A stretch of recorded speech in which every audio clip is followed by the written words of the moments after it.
Hello everyone, welcome back to Kiran's English Hub. We are continuing with the summaries of 7th class English, and so far we have completed up to Unit 2 and we are getting into Unit 3 here. And Unit 3 reading A is Puru the Brave. Yeah, let me scroll to the text. Yeah, here we go. So we see the title there on the top. So Unit 3, Puru the Brave. So look at the picture and answer the questions that follow. Yeah, just look at the picture here. Okay, you can find so many soldiers or warriors, you can call them, of different kingdoms are fighting a war. Okay, so what do you see in this picture? So you can see people are trying to kill each other, destroy each other. Okay, next, what do you think may be the cause of wars in the world? So simple question here. So you can just try to understand that question in another way. So what is the reason behind the destroying of peace in the world? Okay, you can also ask the question in this manner. So if you know any particular reason, you can just uh, answer in the comment section below. So that would be so good. I would appreciate it. Next, oral discourse, talk on impact of wars on human life. Okay, so if we speak about the impacts, we can take major wars like World War One, World War Two. Okay, so World War One left a lot of impact on the people, and even World War Two. And if World War is three is going to happen, that is going to make a lot of impact. Okay, an impact from which people cannot even come back into their normal life. Okay, so you can just speak on your you can speak to yourself, you can talk that to yourself, or you can even write an essay. Okay, saying that these are the impacts, or these are the impacts of wars on human life. Okay, so we all know what happened when the World War One and World War Two happened. So that we can just say the wars between democracy, but there are also some many major wars between kingdoms, between kings. Okay, so that is also that those wars also left a lot of impression or a lot of impact on the human life, normal human life. You can just write it in an essay. Okay, yeah, next, here we go. So the lesson that we have for this reading is Puru the Brave. Okay, so those who want to understand it in Telugu, it is Purushottam. Okay, King Purushottam Raju, you can call it in Telugu, but in English that is a shortcut name for him, that is Puru the Brave. Okay, the brave, in the sense in Telugu you can call it as Dhairyavantudu. Okay, a person who has a lot of courage or a lot of braveness. Okay, so before getting into the text, we have some characters here. So Alexander, first character is Alexander, so this man is Alexander here. So the king of Macedonia, who occupied Greece, Persia, etc. Okay, next, Puru, a king of northern India. So you can just understand between these two kings here. So first king is Alexander, and another king we have here, that is Puru. So Alexander is the king of Macedonia, conquered, in the sense he won Greece, Persia, etc. In the sense there are many more kingdoms which Alexander has won, you all know, I think. Next, Purushottam is a king of North India. Okay, king of Northern India. Northern India, it is like a kingdom. Okay, some of the parts of North India and all. So Purushottam was king of those parts of North India. Next, four Greek generals and six soldiers. Okay, so those are the characters that we have. Next, so this is the scene. Okay, this is the scene that we have in this text. The scene is the camp of Alexander on the banks of the Zelam. Alexander is sitting on a high chair, and his four generals are sitting on low chairs. Two Greek soldiers are standing at the door. Alexander is having a talk with the generals. So what is the scene? So the scene is, as the scene opens, as the picture opens, so there is a camp of Alexander. You know what is camp, right? The soldiers which they make camps, temporary shelters. Okay, so the camp was where? On the banks of Zelam. Okay, banks of Zelam. Zelam in the sense Zelam river. Okay, the Zelam. Okay, before the names of rivers and seas we have to mention the article, the xylem. Okay, next, Alexander is sitting on a high chair because he is king, and his four generals are sitting in the low chairs, okay, like ministers. Next, two Greek soldiers are standing at the door.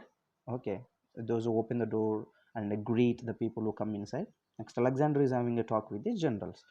So it is just like a chit chat, evening chit chat. Okay, so Alexander was having a talk with his generals. Next, let us see what happened there. So this text is in the form of dialogues here.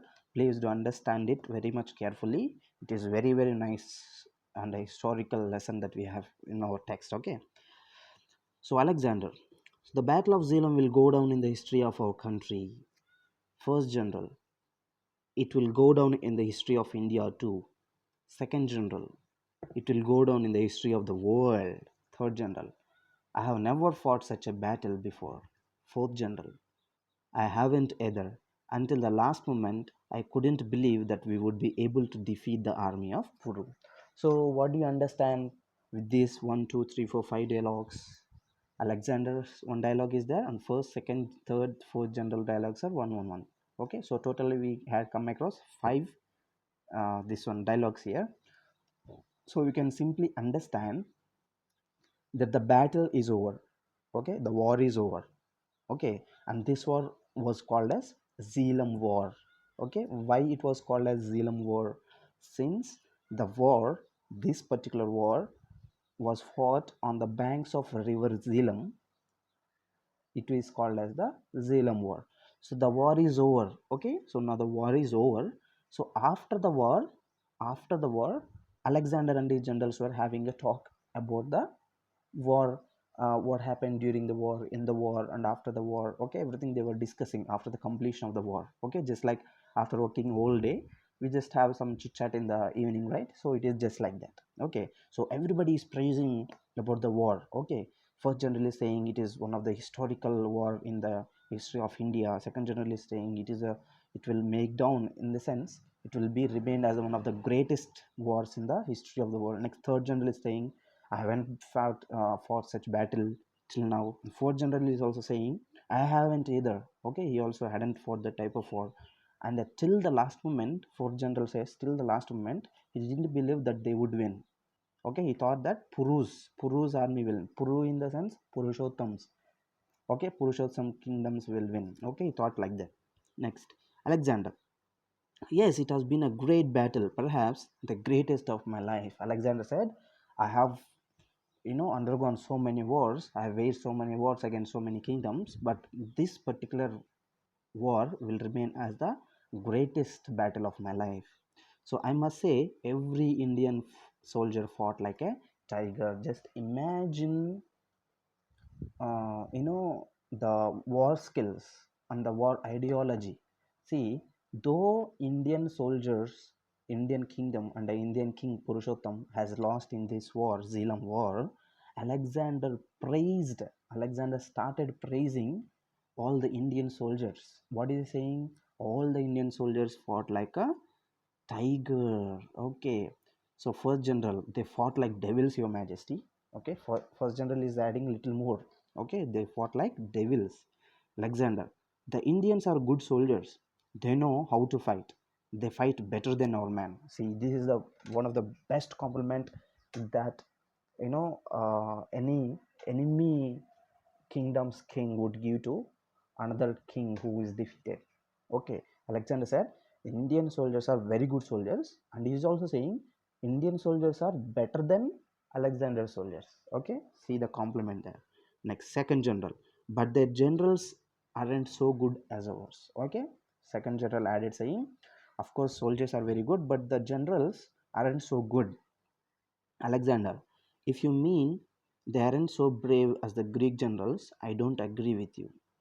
Okay, so Alexander again started saying, okay, don't try to appreciate our generals. Don't say that our generals are more good than their generals. Second general, but they aren't very skillful, Your Highness. Okay, second general again, defeating his statement saying, but they aren't very much skillful. Alexander, I see what you mean, and here I agree with you. Okay, Alexander agrees with this statement saying, The Indian generals are still following the old methods of warfare. Their battle plans are faulty and they depend too much upon their elephants. But as fighters, they are wonderful. I have the highest respect for them. Oh my god, see here, Alexander saying, of course, they are very, very good soldiers, they're very good generals, everything is good. But the problem is that they're still following the old methods of warfare. Warfare in the sense, the rules, or the strategies or the plans that usually kings make before the war and they perform in the war. Okay, so those type of plans and everything are just like the old methods. Okay, warfare in the sense you will understand in this way very better. Just like the warfare that you see in the movie Bahubali, where this Kalakaya's army is surrounded by this Prabhas or Rajamata's army from the three sides. Okay, Trimukha Vyuham, they called it as Trimukha, three in the sense three. Okay, so from the three sides they attack, from front, from right side, from left side. Okay, so before they could realize what was happening, they would complete or they would kill the enemies. Okay, so those type of things are called as the warfares or war skills. So those type of war skills of Purushottam and his army are not that much good, but they are very good at fighting. And he also says they are very good fighters, and the problem is that they are depending too much on their elephants. Okay, so further he also says he has the highest respect for them. So third general, I was amazed to see how Puru fought in the battle of Zealam. So third general started speaking about Purushottam, Lord King Purushottam, saying, I was very much amazed to see how Purushottam was fighting. Okay, so fourth general here saying, so he continued to fight even when others had left the field. I think he killed at least 100 of our men with his sword. Fourth general, what did he say? See, he continued to fight. Though his soldiers, other, people who were fighting in the war, they were running back. Though they were all running back, Purushottam still kept on fighting. Okay, and I think he almost killed 100 soldiers of Alexander army. So second general, and injured many more. Okay, Purushottam injured many more. Fourth general, he was badly injured himself. Second general, that's why we are able to capture him. Okay, so Purushottam also he injured himself. Okay, he got so many wounds, so many cuts on his body, and only because of that injuries, this Alexander soldiers were able to capture Purushottam. Otherwise, they wouldn't. Next, Alexander. Oh, he's a brave man and a great soldier. I wish he were one of my generals. So, what is Alexander wishing here? Alexander wishing Puru to be one of his generals because of his great skills in the war.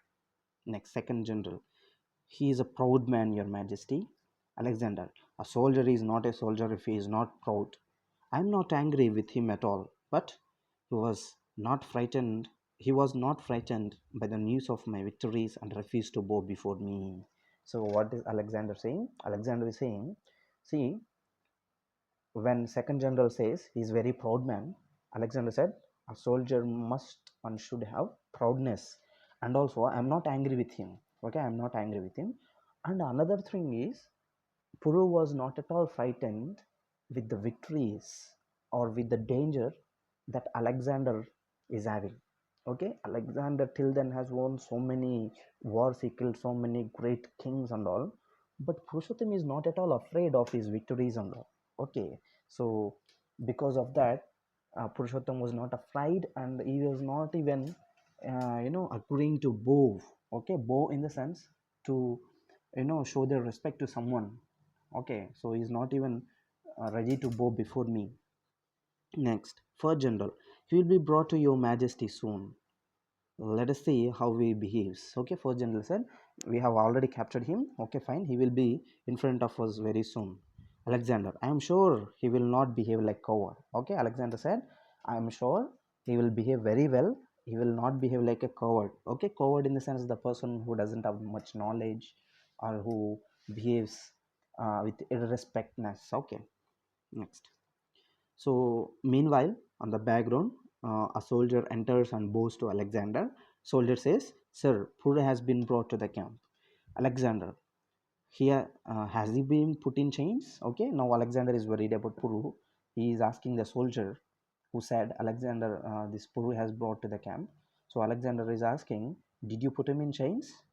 Soldier said, yes, your majesty. Alexander, go and remove the chains and bring him in. I don't want to see a brave man in chains. What did Alexander say? Immediately go back to him, remove the chains and bring him in. Okay, don't put in chains, because I don't want to see a brave man in chains. Usually, why is he kept in chains? There is one reason. Okay, I think you all know it. The kings or the soldiers who are captured during the war or after the war are brought to the winner's kingdom, and kept as the, like, you know not even like soldiers, like the workers. Okay, so usually they are always kept in chains. Okay, so that is the reason Puru is here kept in chains. But Alexander doesn't want to see Puru in chains, so he ordered the soldier to remove those chains. So the soldier bows. Okay, bows and goes out. Next, Alexander, they should not have put him in chains. He is a king besides being a great soldier. Okay, see, Alexander is saying again, of course, they should not do it, because he is also a king.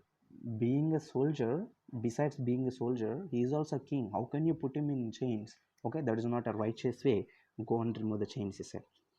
So meanwhile this happens. So Puru enters with 4 Greek soldiers following him. Alexander and the general stand up to greet him. Puru joins the palms of his hands and raises them to his forehead to return the greeting. So what happens here? So Puru is brought into the camp where this chat was going on, this discussion was going on, and as soon as Puru entered those premises, this Alexander and all on these 4 generals, they stood up. They stood up in, you know in a way of greeting, in a way of giving respect. And Purushottam also joins palms, okay, his hands, and raises to the forehead. Okay, you all know namaste, the way we do namaste.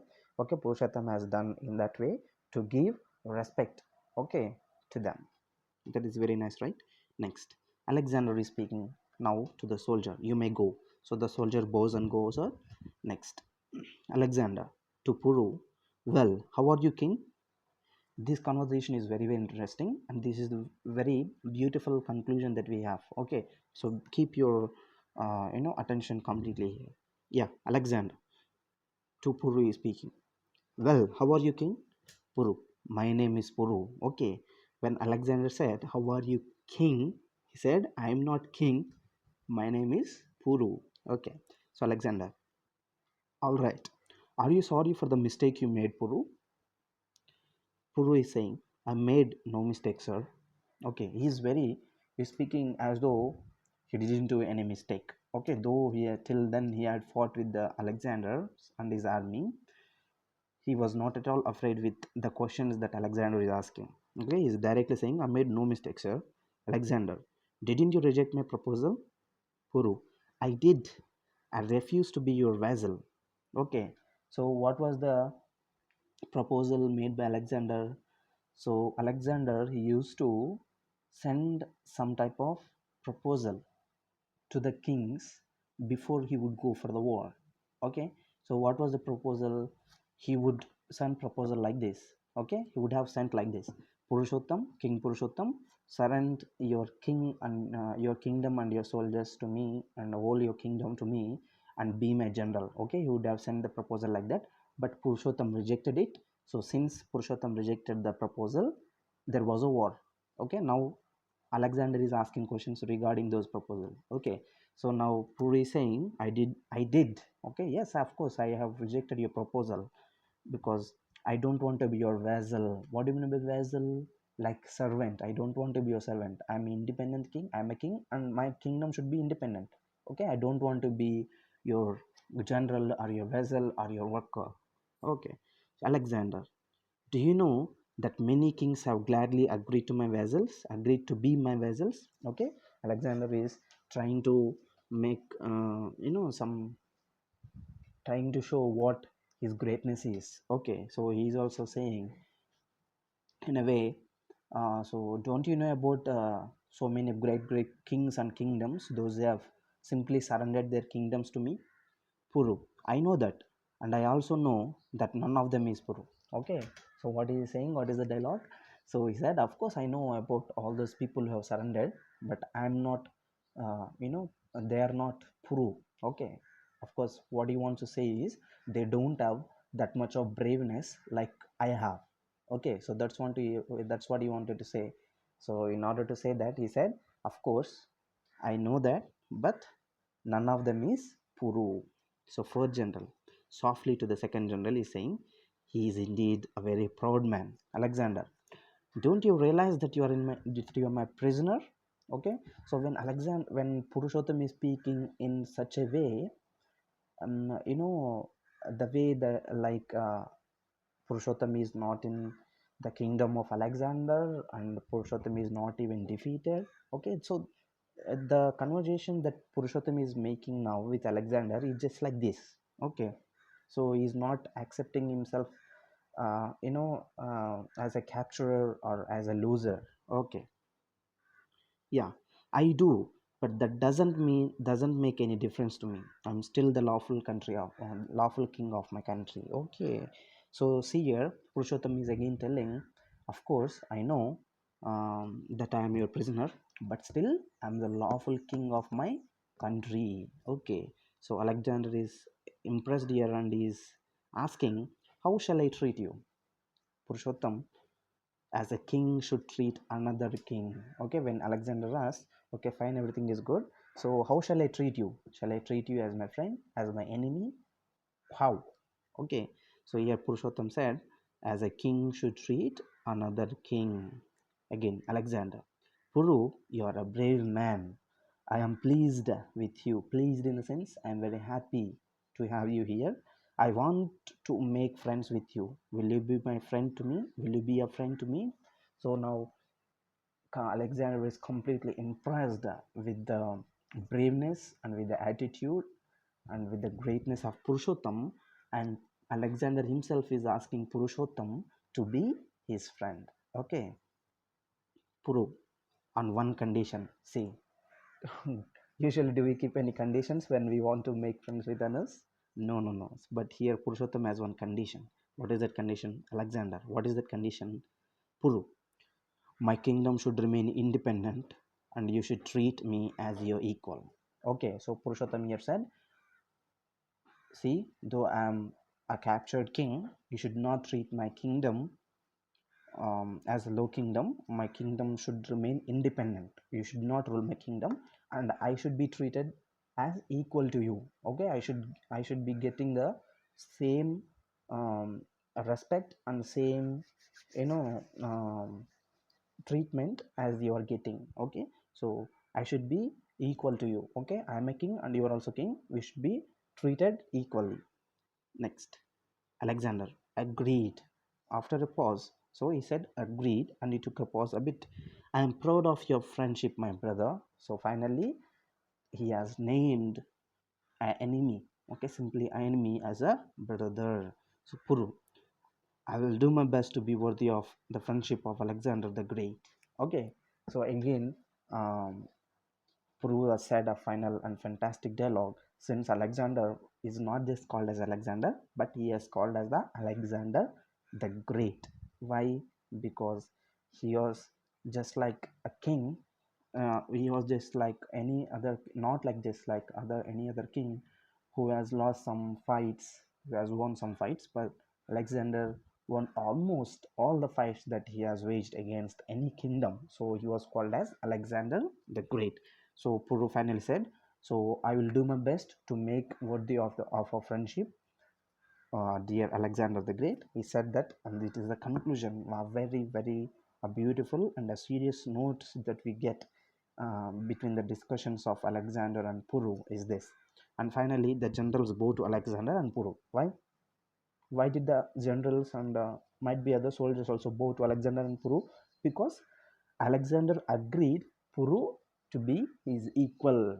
Okay, so both Alexander and Purushottam should get equal respect. So because of that, the generals of Alexander even bow to Puru. Okay, I hope you like it. And here we have glossary. Of course we will do that glossary in our grammar video. So of course, don't be afraid that you're not getting any grammar videos right here, including with the text. But there is a separate video for every single unit.